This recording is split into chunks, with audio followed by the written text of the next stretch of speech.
Hello दोस्तों, आज मैं आपको भारत का संवैधानिक विकास इसके बारे में बताऊंगा कि भारत का जो कॉन्स्टिट्यूशनल डेवलपमेंट कैसे हुआ, कि भारत का जो संविधान बना उसकी रूपरेखा कैसे तैयार हुई। तो उसके बैकग्राउंड को आज मैं समझाऊंगा किस तरीके से हमारे भारत का संविधान बना।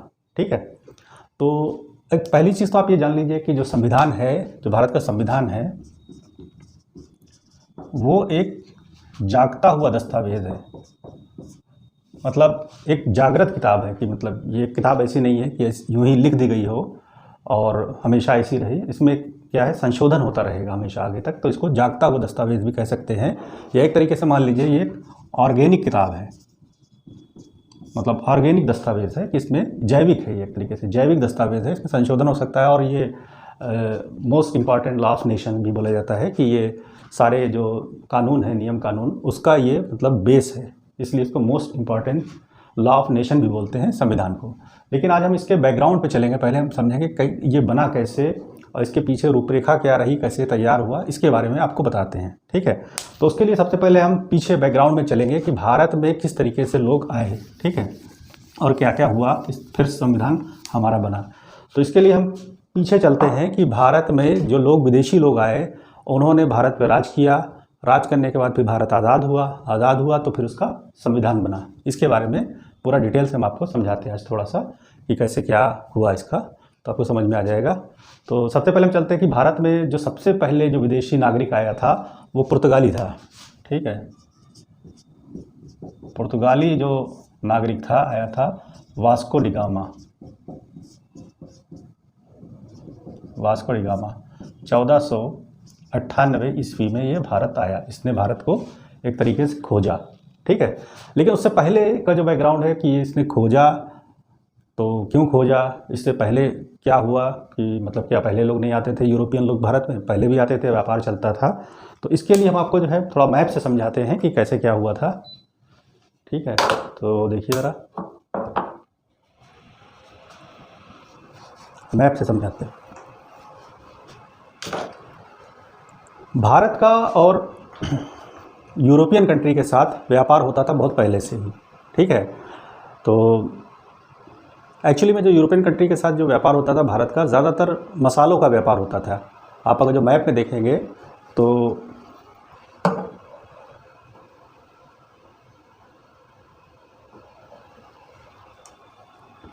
मैप से आप देखेंगे तो ये आपका जो है भारत है और ये आपका यूरोपियन कंट्री है।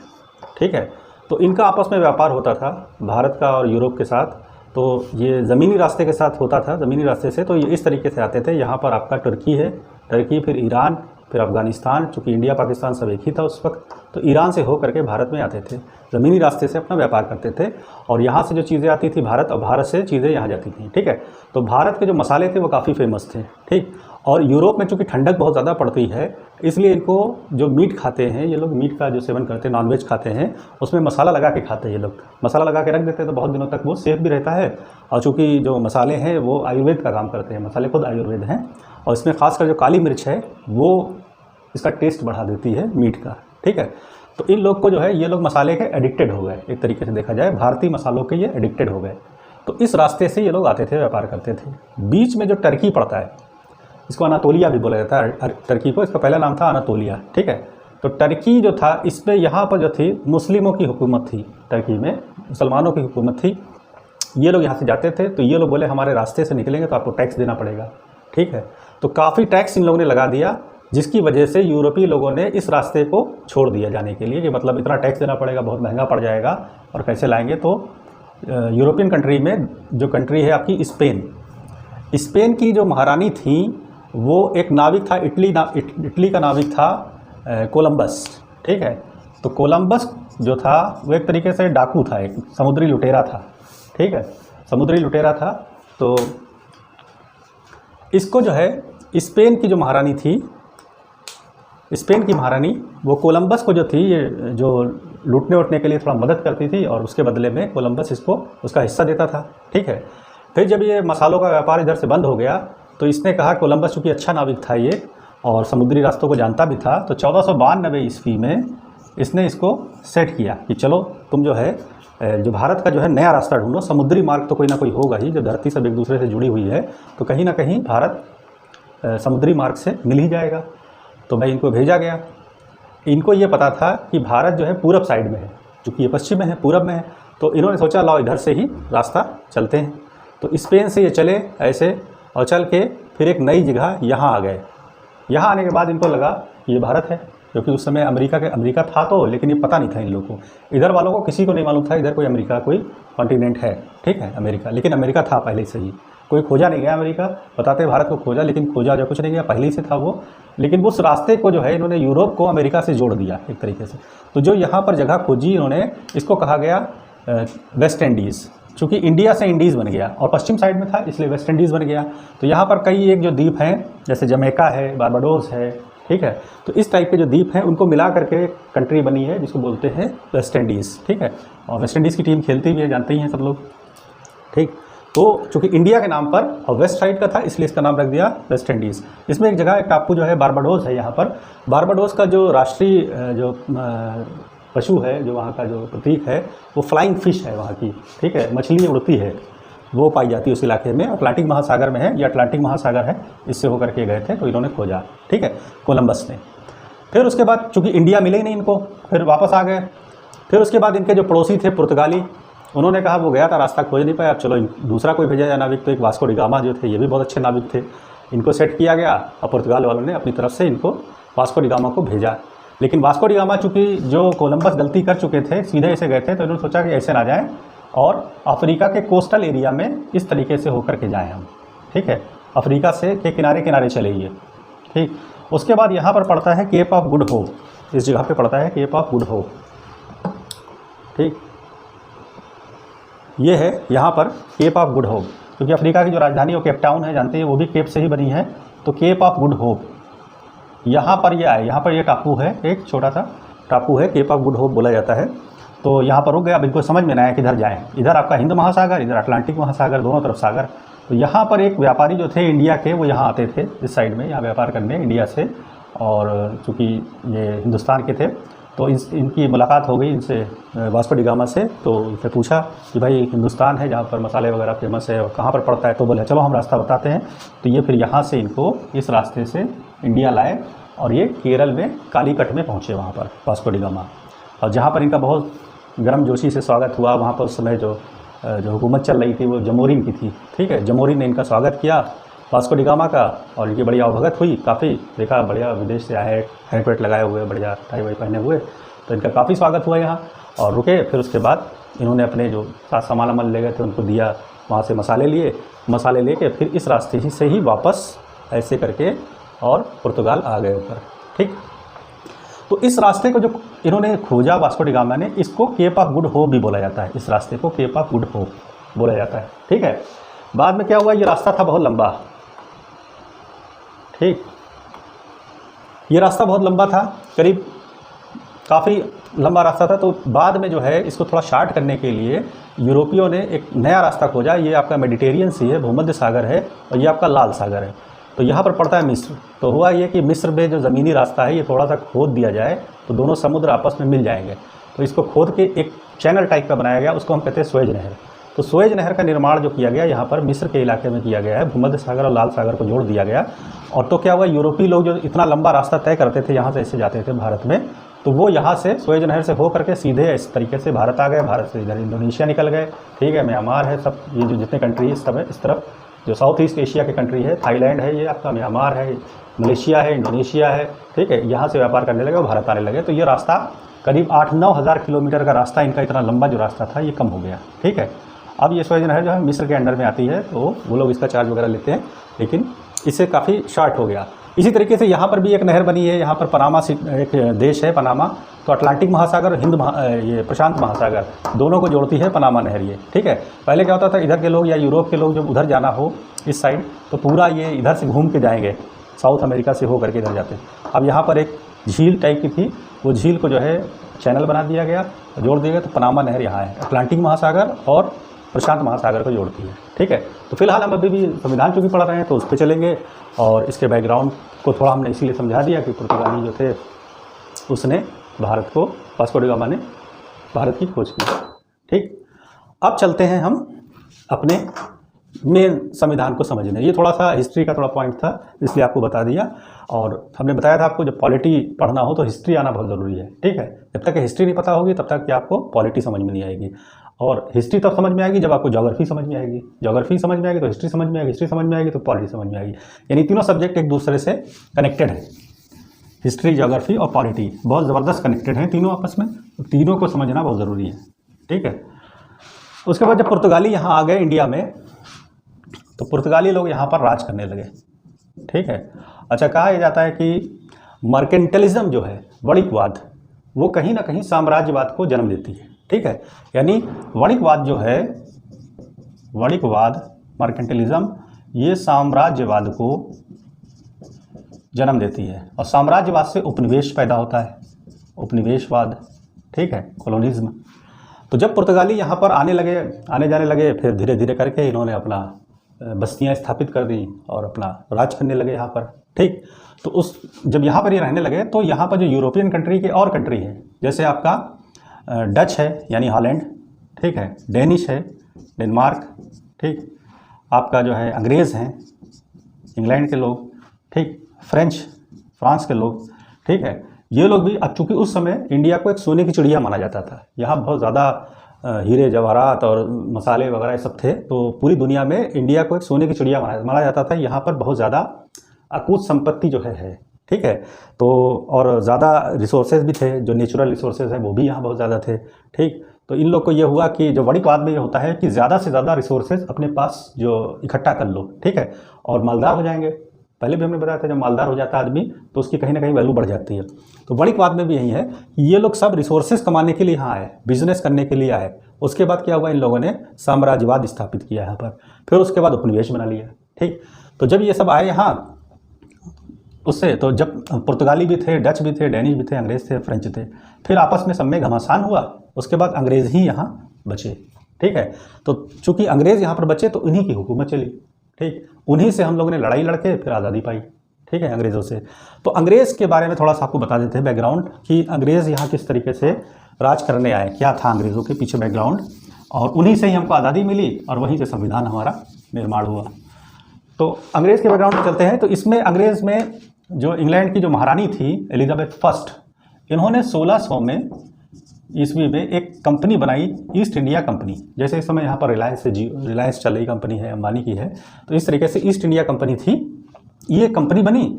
और इसका काम ये था कि जो पूर्वी देश हैं, यानी इंग्लैंड यहाँ पर है, इसके इधर सब पूर्वी देश हैं, ईस्ट, ठीक है, ये मान लीजिए इंग्लैंड है, ठीक, और इसके इस साइड में सारे ईस्ट के कंट्री हैं।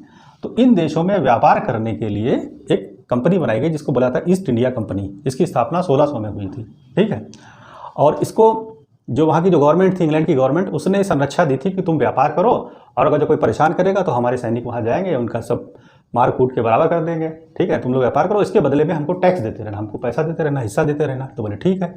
तो ये लोग जब ईस्ट इंडिया कंपनी इंडिया में आई, ठीक है, तो यहाँ पर ये सब पुर्तगाली है, फ्रेंच हैं, डच हैं, ये सब लोग थे यहाँ पर।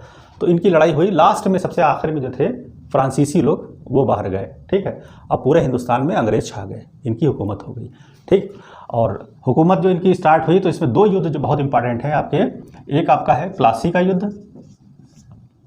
1757 में। प्लासी जो है आपका पश्चिम बंगाल में पड़ता है इलाका, ठीक है। और उस समय जो युद्ध हुआ था तो अंग्रेज़ और वहाँ के जो नवाब थे, ठीक है, यानी अंग्रेज़ वर्सेस वहाँ के जो नवाब थे, और नवाब यहाँ के जो थे सिराजुद्दौला, ठीक है, सिराजुद्दौला यहाँ के नवाब थे, इनसे इनकी लड़ाई हुई अंग्रेज़ों की, ठीक है। सिराजुद्दौला का एक जो कमांडर था वो था मीर जाफ़र, उसने सिराजुद्दौला को जो है धोखा दे दिया, ठीक है, मीर जाफ़र ने। जबकि सिराजुद्दौला की फ़ौज बहुत बड़ी थी, इनकी बहुत छोटी थी, लेकिन ये क्या किया, अंग्रेज़ लोग जो थे वो मीर जाफ़र से मिल लिए, ठीक है, उससे कहा कि तुमको हम नवाब बना देंगे यहाँ का और तुम इसके खिलाफ़ हो जाओ। तो कहीं ना कहीं अंग्रेज़ लोग फूट डाल देते थे, फिर पूरी हुकूमत करते थे, ठीक। तो इस सिराजुद्दौला इसमें हार गया और अंग्रेज़ जीत गए। तो जो प्लासी का युद्ध हुआ उससे अंग्रेज़ों को लगा कि अब हम भारत में अपने जो है हुकूमत स्थापित कर सकते हैं, अपने पैर पर पसार सकते हैं, ठीक। उसके बाद फिर क्या हुआ, जो पश्चिम बंगाल है यहाँ पर तो ये हो गए, फिर यहाँ पर बक्सर पड़ता है एक इलाका बिहार में, फिर हुआ बक्सर का युद्ध 1764 में, बक्सर का युद्ध हुआ। जब बक्सर का युद्ध हुआ तो इसमें भी अंग्रेज़, और इस समय अंग्रेज़ की तरफ से एक इनका जो गवर्नर बना था बाद में, रॉबर्ट क्लाइव। रॉबर्ट क्लाइव जो था बहुत चालाक था। ये गवर्नर बनके, ये बाद में गवर्नर बना था, लेकिन ये उस समय एक सेनापति था और ये काफ़ी सैनिक भी अच्छा था और राजनीतिक भी था। इसके साथ एक और था, इसका साथी डुप्ले जिसको बोलते हैं।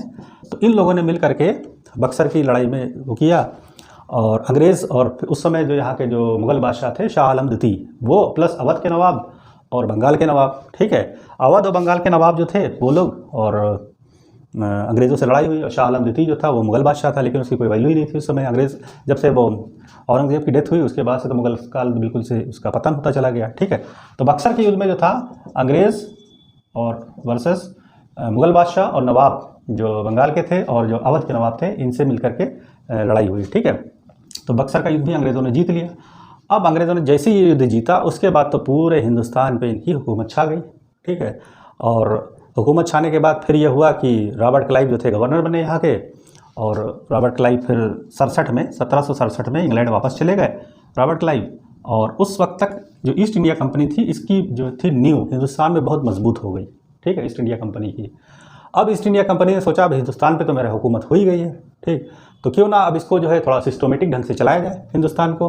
तो फिर ईस्ट इंडिया कंपनी ने यहाँ पर हुकूमत चलाने के लिए कुछ रूल्स बनाए, जिसमें एक रूल था 1773 का रेगुलेटिंग एक्ट, ठीक है।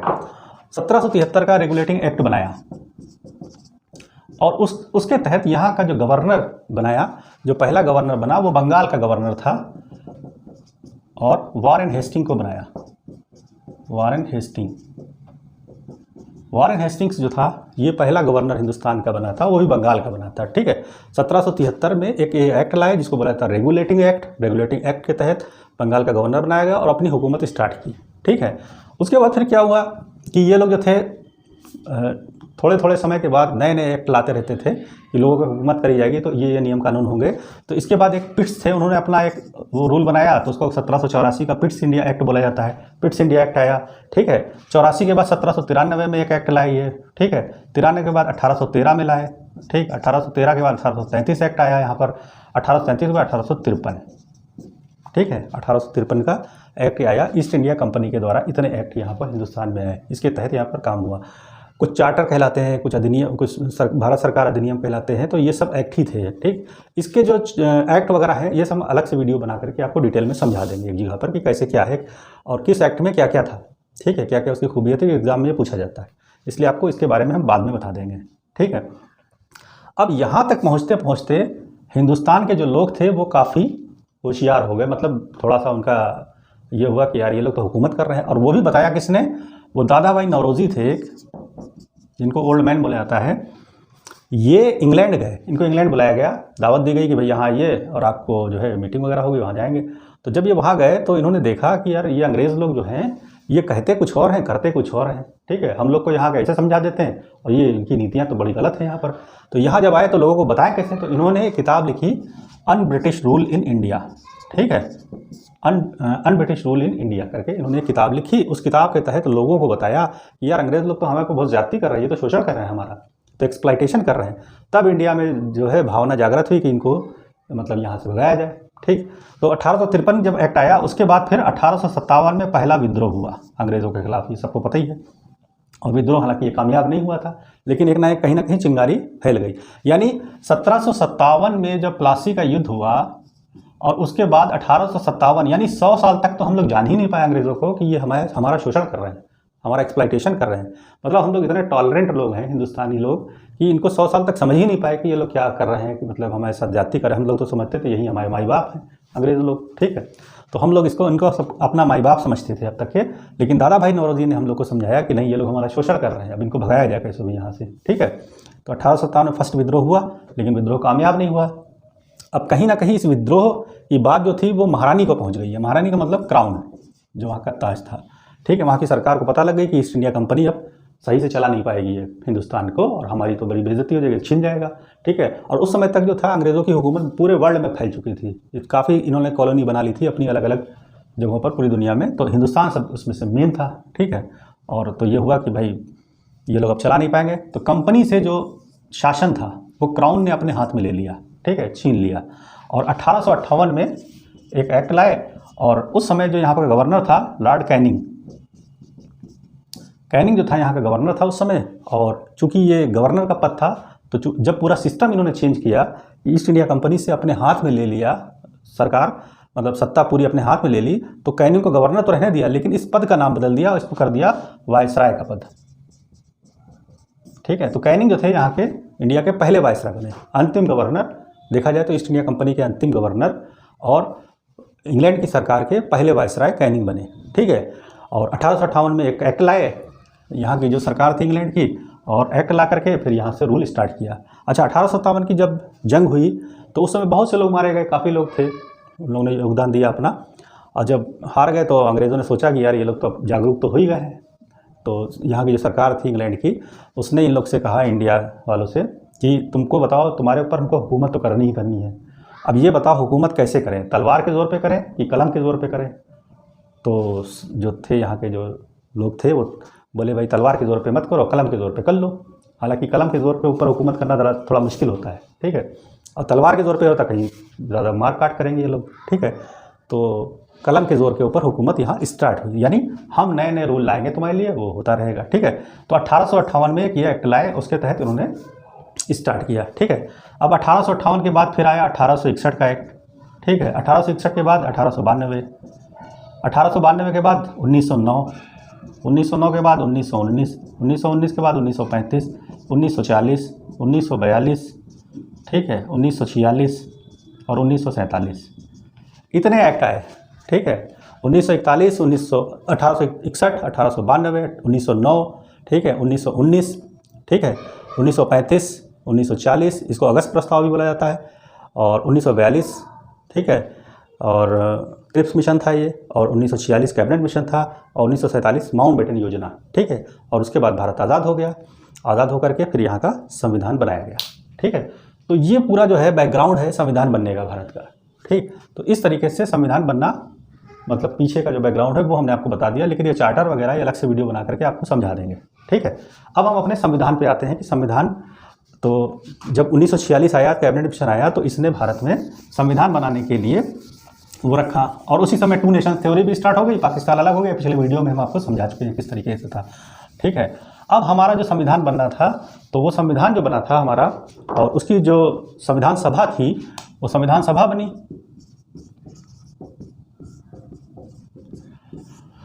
संविधान सभा बनाई गई। तो संविधान सभा जब बन के तैयार हो गई तो उसके बाद फिर जो पहली बैठक हुई 9 दिसंबर 1946 को, ठीक है।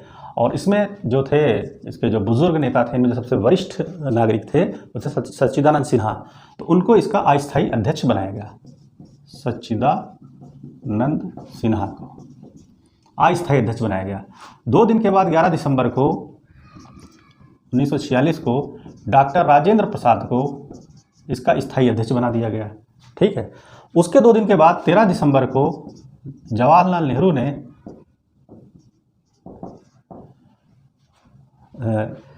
उद्देश्य प्रस्ताव लिखा, ठीक है, उद्देश्य प्रस्ताव लिखा, और उसके बाद फिर वो 22 जनवरी 1947 को उसको स्वीकृति मिल गई, ठीक है।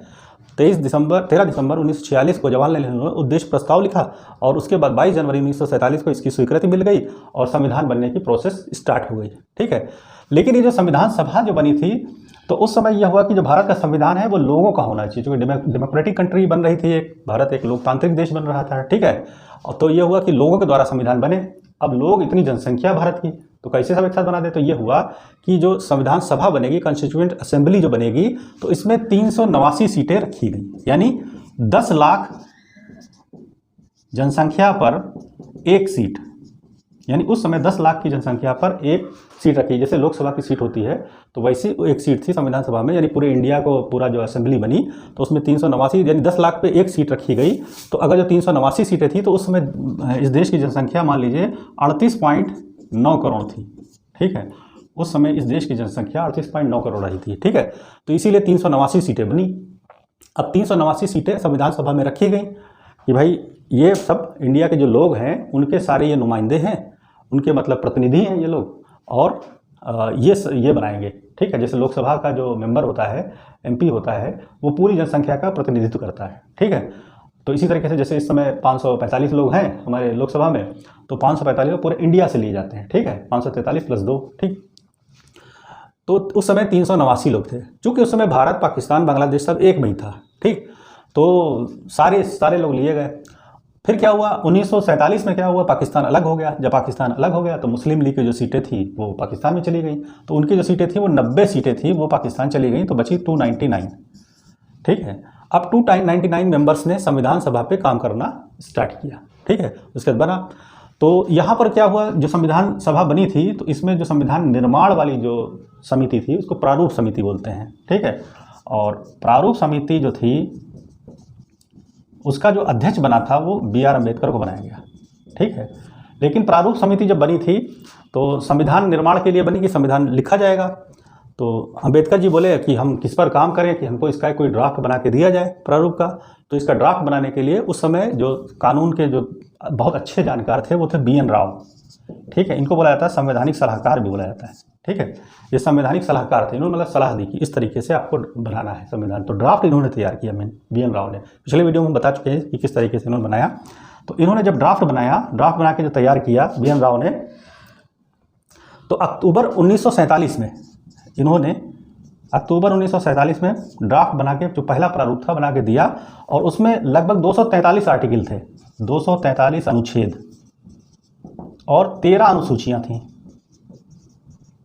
ठीक है, 243 अनुच्छेद और 13 अनुसूचियाँ थीं। ठीक है, ये खाका पूरा हम बना के दे रहे हैं, इसके ऊपर आपको काम करना है और ऐसे ऐसे आपको संविधान बनाना है। ठीक है, तो ठीक है, फिर B.R. अम्बेडकर ने इस पर विचार किया। विचार करने के बाद फिर 1948 में, यानी 21 फरवरी 1948 को अम्बेडकर जी ने 21 फरवरी 1948 को इन्होंने जो संविधान बनाया, तो जो सभा के समक्ष जो बना के रखा उसमें 315 आर्टिकल और 8 अनुसूचियाँ थीं। जो इन्होंने बना के रखा 315 आर्टिकल और 8 अनुसूची।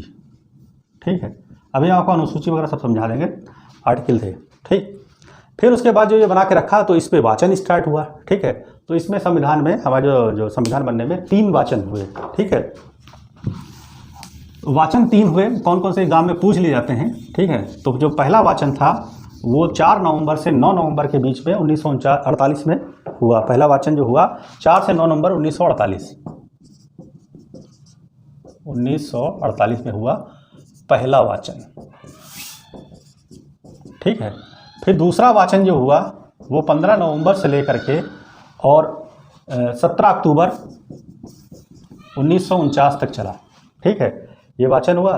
फिर उसके बाद जो तीसरा हुआ वो हुआ था 14 से 26 नवंबर, 14 नवंबर से 26 नवंबर 1949 तक चला। ये था तीसरा वाचन, यानी जो अम्बेडकर ने बना के दिया उसके बाद फिर उस पर वाचन हुआ। वाचन हो करके पहला वाचन, दूसरा वाचन, तीसरा वाचन। ठीक है, तो पहला वाचन हुआ 4 से 9 नवंबर 1948, 15 नवंबर से दूसरा हुआ 15 नवंबर से 17 अक्टूबर 1949 तक, और तीसरा वाचन 14 नवंबर से 26 नवंबर 1949 तक चला। ठीक है, अब 26 नवंबर 1949 को हमारा संविधान बनके पूरा तैयार कर लिया गया। तो 26 नवंबर को संविधान का एडॉप्ट डे हो गया, मतलब एडॉप्शन हो गया, एडॉप्ट कर लिया गया, संविधान को अंगीकृत कर लिया गया। ठीक है, तो जब आप प्रस्तावना पढ़ेंगे तो उसमें लास्ट में लाइन लिखी है, आज दिनांक 26 नवंबर 1949 को इसको अंगीकार किया जाता है, यानी अडॉप्ट किया जाता है। ठीक है, अब संविधान अडॉप्ट तो हो गया, लेकिन इसको लागू करना था, इम्प्लीमेंट करना था। कैसे इम्प्लीमेंट किया जाए, लागू किस दिन किया जाए, तो उससे पहले की हमारी जो आज़ादी मनाते थे, अंतरिम आज़ादी, ठीक है, तो वो 26 जनवरी को मनाते थे। तो 26 नवंबर 1949 के बाद अगली जो जनवरी आ रही थी 1950 को आ रही थी, ये हुआ चलो 1-2 महीने का टाइम है, और उसके बाद उसने लागू कर दिया। तो 26 जनवरी 1950 को लागू हो गया। लेकिन इससे 2 दिन पहले यानी 24 जनवरी 1950 को इस पर जो हमारे संविधान सभा के जो मेंबर्स थे 299, इसमें जो उपस्थित मेंबर थे वो 284 ही थे। ठीक है, 284 लोगों ने इस पर साइन किया 24 जनवरी 1950 को। साइन करने के बाद 26 जनवरी 1950 को ये लागू हो गया। ठीक है, अच्छा, जब साइन हुए थे तो इसमें 8 महिला सदस्य थी। ठीक, बाकी सब मेल थे, 8 फीमेल थी, जिसमें आपकी सरोजिनी नायडू थी, प्रमुख दुर्गाबाई देशमुख थी। ठीक है, तो ये महिला जो थी प्रमुख थी, दुर्गाबाई देशमुख थी, सरोजिनी नायडू थी और हंसा मेहता। 3 लोग काफ़ी फेमस थी महिलाएं, बाकी और भी थी। तो 8 महिला लोगों ने इस पर साइन किए और बाकी सब पुरुष थे। साइन करके फिर संविधान पूरा लागू हो गया। लागू होने के बाद फिर फर्स्ट जो प्रेसिडेंट बने हमारे राजेंद्र प्रसाद, डॉक्टर राजेंद्र प्रसाद जो थे पहले राष्ट्रपति बने इस देश के, उनको नियुक्त किया गया यहाँ का राष्ट्रपति। उसके बाद प्रोसेस स्टार्ट हुई कि अंतरिम मंत्रिमंडल भंग कर दिया जो पहले से चल रहा था बना हुआ, और नई कैबिनेट बनेगी, अब नई सरकार बनेगी, उसके बाद फिर देश चलेगा।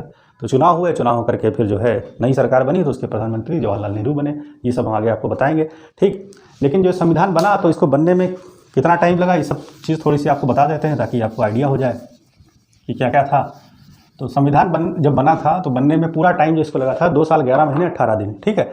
2 साल 11 महीने 18 दिन लगा इसको बनने में, और इसमें करीब जो है 114 बहसें हुई, ठीक है। 166 जो थे दिन बैठक हुई, 166 दिन बैठक हुई,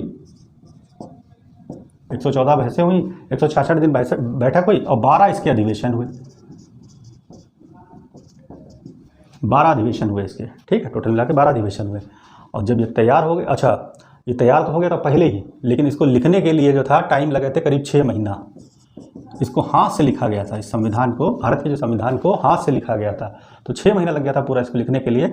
और इसके लिए उस समय जो बहुत अच्छी जिनकी राइटिंग थी, यानी कैलोग्राफी बोली जाती है, कैलोग्राफर जो थे वो थे प्रेम बिहारी नारायण रायदादा,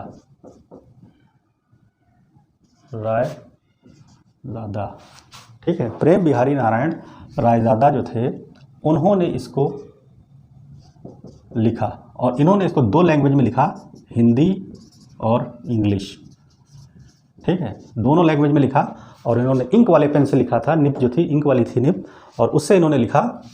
और जब इनसे पूछा गया कि आप अपना मेहनताना क्या लेंगे, तो बोले हम कुछ भी मेहनताना नहीं लेंगे, सिर्फ इतना करिएगा कि हर पेज पे मेरा नाम लिख दीजिए, बस हम ये चाहते हैं कि हर पन्ने पे मेरा नाम लिखा जाए, हम इसको लिखने के लिए कोई पैसा नहीं लेंगे। तो उन्होंने 1 पैसा भी नहीं लिया था लिखने के लिए, और हर पन्ने पे अपना नाम लिखा, और कहा था कि लास्ट पेज पे मेरा और मेरे दादा का भी नाम लिखा जाए, ठीक है। तो ठीक है, लिखा गया, और उसके बाद जो है ये किताब तैयार हुई इसमें। अच्छा, संविधान पूरा बनने में 6.4 करोड़ रुपया खर्च हुआ था उस वक्त, 6.4 करोड़ रुपया खर्च हुआ। और ये किताब जो है, इसका वज़न जो है वो 3.25 किलो है, 3.75 kg वज़न है, 251 पेज है इसमें, ठीक है। इस किताब में 251 पेज हैं, 3.25 किलो वज़न है, इतना खर्चा हुआ। इस वक्त जो है ये पार्लियामेंट में रखी है, जो हिंदुस्तान का जो पार्लियामेंट है, संसद भवन, वहाँ पर है, और इसको एक हीलियम के बॉक्स में रखा गया है, यानी हीलियम जो गैस होती है उसमें रखा गया, ताकि ये इसका पेज ख़राब ना हो, कहीं इंक उड़ ना जाए इसकी, ठीक है, कोई पेज ख़राब ना हो, इसलिए हीलियम के बॉक्स में इसको इस समय रखा गया। शीशे का एक बॉक्स है, उसमें हीलियम गैस है, और उसमें इस किताब को ओरिजिनल प्रति जो है वहीं पर रखी, जो हाथ से लिखी गई थी, ठीक है। तो इनको लिखने में 6 महीने लग गए थे प्रेम बिहारी नारायण रायदादा को। उसके बाद शांति निकेतन के जो कलाकार थे, उन्होंने इसके पन्ने को खूब सजाया है, ठीक है, सजा करके लिखा है।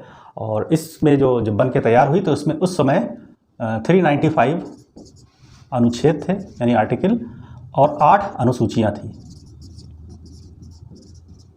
ठीक है।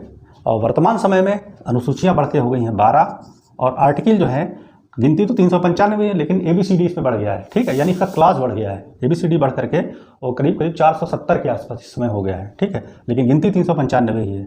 अनुसूचियाँ हाँ 9, 10, 11, 12 बढ़ गई हैं, ठीक है, तो 12 हो गई हैं होकर के, और अनुच्छेद ये हैं, ठीक है।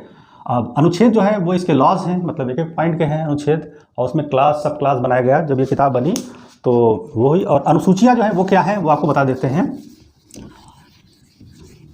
अनुसूची जो है, जैसे ये इसका जो है एक्सप्लेनेशन है, किसी भी उसका आर्टिकल का एक्सप्लेनेशन है। जैसे आपका भारत एक संघ होगा, यहाँ की जनसंख्या के बारे में, नागरिकता है, या भारत का राष्ट्रपति है, तो उस पॉइंट को जो है, आर्टिकल का जो पॉइंट है उसको जो डिस्क्राइब किया गया है वो अनुसूची में बताया गया है, अनुसूची में, ठीक है। अनुसूची में उसकी डिटेल है, एक्सप्लेनेशन है, यानी किसी भी आर्टिकल के पॉइंट का एक्सप्लेनेशन को जो देखना है तो फलानी अनुसूची में देख लो, ठीक है। तो 8 अनुसूचियाँ थी, इसमें 12 है, उसमें उसका एक्सप्लेनेशन है आर्टिकल्स का पूरा। जैसे मान लीजिए भारत एक राज्यों का संघ होगा, अब राज्य कैसे बनेगा, क्या होगा, कौन कौन से राज्य होंगे, तो उसकी डिटेल जो है इसमें दी गई है अनुसूची में, ठीक है। या राष्ट्रपति के जो है काम क्या होंगे, कैसे क्या करेगा, तो वो उठा करके अनुसूची में दे दिया गया, ठीक। तो जो आर्टिकल का जो एक्सप्लेनेशन है वो अनुसूची में है, ठीक है। वरना अनुसूची भी रख दे, वो आर्टिकल में अगर पूरा एक्सप्लेन करते तो बहुत मोटी किताब हो जाती, तो पढ़ना बहुत मुश्किल हो जाता, ठीक है। इसलिए किया गया, उसको थोड़ा अलग कर दिया गया, आर्टिकल छोटे छोटे रख दिए गए। और हमने उस दिन बताया भी था कि इसका ड्राफ्ट जो था BN राव ने बनाया था, तो कहीं ना कहीं उन्होंने कुरान की स्टडी की होगी तो उससे थोड़ा उनको आइडिया मिला कि ऐसे बनना चाहिए। उसमें भी यही चीज़ है। जिस तरीके से कुरान में एक एक पॉइंट के हैं, एक एक आयतें लिखी हैं, एक एक आर्टिकल वही है, तो कुरान का भी जो एक्सप्लेनेशन है वो उसमें नहीं है, एक्सप्लेनेशन उसका हदीस में है। ठीक है, कुरान में जिस तरीके से बताया गया है कि जैसे आयत है आपकी अकीमुस्सलाता वातुज़ ज़काता, इसका जिक्र ज़्यादा हुआ है कुरान में। ठीक है, तो सलाह का मतलब नमाज कायम करो, नमाज पढ़ो, मतलब सलाह करो, तो नमाज के लिए आओ। ठीक है, और ज़कात दो। लेकिन अब ज़कात कितनी देनी है कुरान में थोड़ी बताया, किस किस पे देनी है, किस किस के ऊपर वो है, तो उसका जो एक्सप्लेनेशन है वो हदीस में है। ठीक है, इसी तरीके से आर्टिकल का जो एक्सप्लेनेशन है वो अनुसूची में है। ठीक है, तो अनुसूचियाँ वही हैं। ठीक है, तो पहले 8 थी, अब इसमें 12 है। ठीक है, तो ये संविधान की किताब पूरी तैयार हुई और बहुत ही अच्छा संविधान है भारत का। हमें हर एक को लिया गया। भारत का अगर जब देखा जाए तो भारत की खूबसूरती इतनी ज़्यादा है कि पूछिए मत। भारत जो कंट्री है ये एक अनोखा कंट्री है, पूरी दुनिया में एक अनोखा कंट्री है। ठीक है, आप इसमें देखिए 2 तो हॉट स्पॉट हैं। ठीक है, पश्चिमी घाट है, पूर्वी घाट है। आपका इसका जो इधर का एरिया है मैप पे देखेंगे आप तो आधे से नीचे पठारी इलाका है, ऊपर पूरा पहाड़ है, हिमालय पर्वत है, बर्फीला इलाका है, रेगिस्तानी इलाका भी है, मैदानी इलाका भी है। ठीक है, जंगल भी है, नदियाँ भी हैं, तालाब भी हैं, चारों तरफ समुद्र भी है। ठीक है, आपका जो वो क्या कहते हैं खाड़ी भी है, इधर भी है, इधर बंगाल की खाड़ी है। ठीक है, तो देखा जाए भारत जो है एक यूनिक कंट्री है, पूरी दुनिया में से यूनिक कंट्री है। और लोग भी यहाँ के यूनिक हैं, अलग अलग समाज के लोग हैं, अलग अलग धर्म के लोग हैं। ठीक है, कई एक तरीके की कम्युनिटी है, कई भाषाएँ हैं, कई रिलीजन्स हैं यहाँ पर, और सब एक साथ मिलकर रहते हैं यहाँ पर। ठीक है, जनसंख्या इतनी ज़्यादा होने के बावजूद भी यहाँ पर एकजुटता है सब। तो और तरह तरह के यहाँ पर मौसम भी हैं। ठीक है, सारे मौसम भी यहाँ पाए जाते हैं, जाड़ा गर्मी बरसात सब कुछ होता है। तो जिस दुनिया में जो भी कंट्री है, किसी में कोई चीज़ है, किसी में कोई चीज़ है, लेकिन हिंदुस्तान में सब चीज़ें हैं। तो अगर ये देखा जाए तो यहाँ के जो इंसान है, जो रहने वाले हैं, उनको हर चीज़ का अनुभव है। गर्मी का भी है, जाड़े का भी है, बरसात का भी है, रेगिस्तान का भी है, मैदान का भी है, पठार का भी है, पर्वत का भी अनुभव है। ठीक है, जंगल का भी है, नदियों का भी है, झीलों का भी है। ठीक, तरह तरह की भाषाओं का भी है, धर्मों का भी है। ठीक, तो सबको मिला करके संविधान बनाना था हमारे संविधान निर्माताओं को। तो इसलिए जो है उन्होंने इस तरीके का संविधान बनाया, सबको साथ लेके चले। ठीक है, सबको साथ में एक साथ एकजुट करके रखा जाए। तो इसीलिए यहाँ पर जो फंडामेंटल राइट्स बने तो उसमें धार्मिक स्वतंत्रता का भी दिया गया, सबको आज़ादी है। ठीक है, तो अब हम आपको आर्टिकल्स वगैरह बाद में बताएंगे, पहले इसके संविधान के जो स्रोत हैं वो बताएंगे कि कहाँ कहाँ से लिया गया, कैसे कैसे, और इसकी विशेषता क्या है। ये चीज़ अगले वीडियो में हम आपको समझाएंगे। और ठीक है, लेकिन जो इतनी खूबसूरती के बावजूद जो है हमारे आज के जो पॉलिटिशियंस हैं उन्होंने इस देश को जो है चुनावी अखाड़ा बना के रख दिया है। ठीक है, मतलब सिर्फ चुनाव ही कराना है और चुनाव जीतना है, सरकार बनाना नहीं है, चला पाओ या ना चला पाओ। तो पूरे देश का जो है एकदम बंटाधार करके रख दिया है। ठीक है, तो पूरा देश इस समय चुनावी अखाड़ा बन गया है। इतना खूबसूरत देश है और उसको बिल्कुल चुनावी अखाड़ा बना के रख दिया है। ठीक है, लेकिन हमको अपने हिसाब से पढ़ना है, क्योंकि हमें तैयारी करनी है, और दूसरी बात नॉलेज के भी लिए पढ़ना है, ये हमें ज्ञान भी बढ़ेगा। बहुत से लोग ज्ञान के लिए भी देखते हैं। ठीक है, लेकिन मेन जो तैयारी करते हैं तो वो इसको पढ़ सकते हैं। ठीक है, इसको देख सकते हैं इस वीडियो को। और इसके अलावा जो आपको 2 किताबें हम बताएंगे जो कंपटीशन के लिए आपको पढ़नी है, बस 2 किताबें पढ़िएगा, ज़्यादा पढ़ने की ज़रूरत नहीं। तो पहली किताब जो है आपकी ये है भारत का संविधान। ठीक, ये आपकी डॉक्टर जय राम उपाध्याय की लिखी हुई है, बाईलिंगुअल है, हिंदी इंग्लिश दोनों में है। तो ये किताब ले लीजिए। और एक आपकी लक्ष्मीकांत की किताब है। ठीक है, भारत की राज्य व्यवस्था, लक्ष्मीकांत। ठीक है, इन्होंने काफ़ी अच्छा डिस्क्राइब किया है और इन्होंने आर्टिकल को डिस्क्राइब किया है। ठीक, तो संविधान को पूरा डिस्क्राइब किया है। तो ये 2 किताबें बस ले लिया, पढ़िए। बाकी कोई नोट्स वोट्स लेने की ज़रूरत नहीं किसी के, कोचिंग के। बहुत से लोग कहते हैं कि कोचिंग के ये नोट्स ले लीजिए, फलाने इसके नोट्स ले लीजिए, कुछ नहीं, अपने आप नोट्स बनाइए, बुक्स ले लिए, बुक से पढ़िए। आइडिया आपको हम दे देंगे पढ़ने का कि कैसे पढ़ना है। ठीक है, नेक्स्ट वीडियो में आपको समझाएंगे कि भारतीय संविधान के स्रोत क्या है और इसकी विशेषता क्या है। ठीक, दैट्स इट।